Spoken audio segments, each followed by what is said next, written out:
Aren't ferns just beautiful?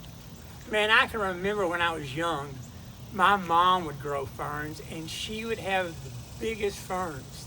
And then when winter came, what she would do is she'd cut them back. We'd call a florist. They would come and pick them up. And then in the spring, they would bring them back and we'd put them all out in the backyard again. It was beautiful.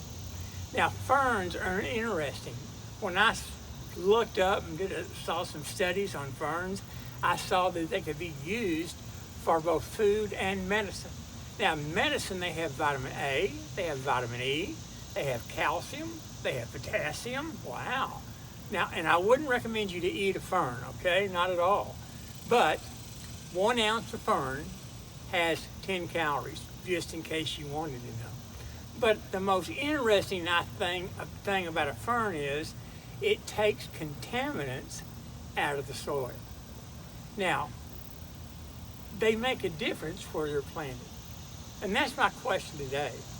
Do you make a difference where you're planted?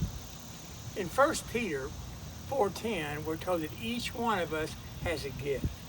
And we should use that gift to help encourage other people. You know, you don't need a lot of knowledge to make a difference in this world. Can you remember when there was a person that would come around and just brighten up a room? I can. There was a man by the name of Ralph Harper, and every time he came into a room, you were just excited. You see, we're called to be the salt of the earth. Now, the salt is a preservative, and one of the reasons we're salt is to preserve the good things of this world, so people can see that in Christianity, we help one another out, we love each other.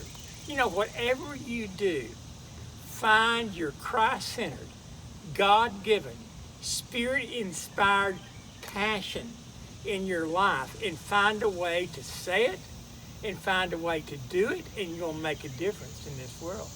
Have you ever been through a drive-thru or a restaurant and you found out that somebody has paid for your meal? Man, you remember something like that, don't you? You know, it's just one small act of kindness that can make a difference, that can last for a lifetime. I'm glad you're able to join me, and I want you to share a comment with me today.